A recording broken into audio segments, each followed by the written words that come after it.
નમસ્કાર મિત્રો, સ્વાગત કરું છું આપ સૌ કોઈ મિત્રોનું ગવર્મેન્ટ જોબ ઇન્ફોના યુટ્યુબ પ્લેટફોર્મ પર।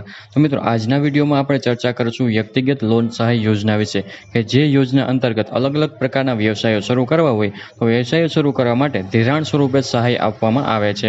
યોજના વિશે તમામ પ્રકારની માહિતી આ એક જ વિડીયોમાં મેળવીશું, પરંતુ તે પહેલાં વિડીયો ગમે તો લાઇક અને શેર કરી દેજો। ચેનલમાં નવા હોય તો ચેનલ સબસ્ક્રાઈબ કરી દેજો। તો ચાલો મિત્રો, વિડીયોની શરૂઆત કરીએ। તો સૌથી પહેલાં આપણે ચર્ચા કરીશું આ જે વ્યક્તિગત યોજના છે તે યોજનાનો મુખ્ય હેતુ શું છે અને યોજના અંતર્ગત કેટલી અને કેવી રીતે સહાય આપવામાં આવે છે। તો મિત્રો, ગુજરાત રાજ્યમાં રહેતા જે સફાઈ કામદાર છે અથવા તો સફાઈ કામદારના આશ્રિત બાળકો છે તો તેઓને અલગ અલગ પ્રકારના વ્યવસાય શરૂ કરવો હોય, જેમ કે મંડપ ડેકોરેશનનો વ્યવસાય છે, કોમ્પ્યુટર ઇલેક્ટ્રિકની દુકાન છે, પશુપાલન, મીઠાઈની દુકાન છે, અનાજ દરવાણી, ઘંટી, કરિયાણાની દુકાન છે, વાંસકામ, મોબાઈલ રિપેરિંગ, દરજી કામ, સુથારી કામ, કડિયા કામનો વ્યવસાય શરૂ કરવો હોય તો આવા અલગ અલગ પ્રકારના વ્યવસાયો શરૂ કરવા હોય અને શરૂ કરી અને પોતાનો રોજગારી મેળવવા એ શકે તે હેતુ માટે ગુજરાત સફાઈ કામદાર વિકાસ નિગમ આવેલું છે, તો તેમના તરફથી વ્યક્તિગત લોન સહાય યોજના અમલમાં મૂકવામાં આવી છે। હવે મિત્રો, આ જે વ્યક્તિગત લોન સહાય યોજના છે તે યોજના અંતર્ગત જે સફાઈ કામદાર અથવા તો સફાઈ કામદારના આશ્રિત બાળકો છે તો તેઓએ વ્યવસાય શરૂ કરવો હોય તો અહીં ધિરાણ સ્વરૂપે સહાય આપવામાં આવે છે।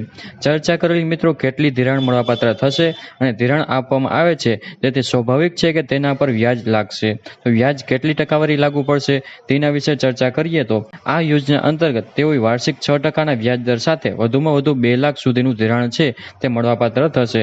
અહીં જે સફાઈ કામદાર અથવા તો તેઓના આશ્રિત બાળકો છે તો તેઓને જ આ યોજનાનો લાભ મળી શકશે। તે વ્યવસાય શરૂ કરવો હોય તો શરૂ કરવા માટે 2 લાખ સુધીનું ધિરાણ મળવાપાત્ર થશે। મિત્રો, યોજનાનો લાભ મેળવવા માટે અરજદારની ઉંમર પણ નક્કી કરવામાં આવેલી છે। અરજદાર જે તારીખે ફોર્મ ભરે છે તે તારીખમાં ધ્યાનમાં રાખી અરજદારની ઉંમર ઓછામાં ઓછી 18 વર્ષ અને વધુમાં વધુ 50 વર્ષની હોવી જોઈએ।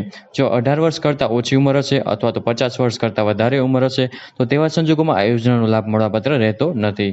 વાત કરેલી મિત્રો અરજી ફોર્મ વિશે કે આ યોજનાનો લાભ મેળવવા માટે અરજી કઈ જગ્યાએ કરવાની રહેશે, તો મિત્રો આ યોજનાનો લાભ મેળવવા માટે અરજી ફોર્મ છે તે તમારે ઓનલાઈન જ ભરવાનું રહેશે।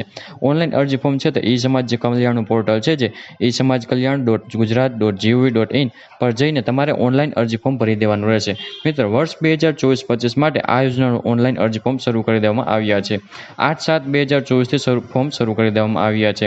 8/7/2024થી લઈને 8/8/2024 સુધીમાં અરજદારે ઓનલાઈન અરજી ફોર્મ ભરી દેવાના રહેશે। ચર્ચા કરીએ આપણે ડોક્યુમેન્ટ વિશે કે અરજી ફોર્મ ભરવા માટે કયા કયા ડોક્યુમેન્ટની જરૂર પડશે, તો મિત્રો આધાર કાર્ડ, રેશન કાર્ડ, ચૂંટણી કાર્ડ, વાર્ષિક આવકનો દાખલો, ત્યાર પછી અરજદાર છે તે સફાઈ કામદાર છે અથવા તો સફાઈ કામદારનો જ આશ્રિત બાળક છે તે અંગેનું પ્રમાણપત્ર, રહેઠાણના પુરાવા તરીકે કોઈ પણ એક ડોક્યુમેન્ટ, અરજદારની નામની બેંક ખાતાની પાસબુકની પ્રથમ પાનાની નકલ અથવા તો રદ કરેલ ચેક, ત્યાર પછી મિત્રો અરજદાર વિધવા હોય તો તેવા સંજોગોમાં તેના પતિના મરણનો દાખલો આપવાનો રહેશે અને અગાઉ ક્યારેય આ યોજનાનો લાભ લીધેલ નથી તે અંગે બાંહેધરી પત્રક આપવાનું રહેશે। તો મિત્રો, અરજી ફોર્મ ભરવા માટે તમારે આટલા ડોક્યુમેન્ટની જરૂર પડશે।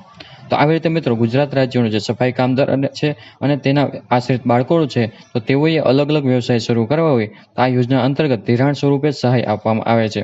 તો આશા રાખું છું કે વિડીયો પસંદ આવ્યો છે। વિડીયો પસંદ આવ્યો હોય તો લાઇક અને શેર કરી દેજો। ચેનલમાં નવા હોય તો ચેનલ સબસ્ક્રાઈબ કરી દેજો। ફરી મળીશું નવા વિડીયોમાં નવા ટોપિક સાથે। ત્યાં સુધી મિત્રો, જય હિન્દ, જય ભારત।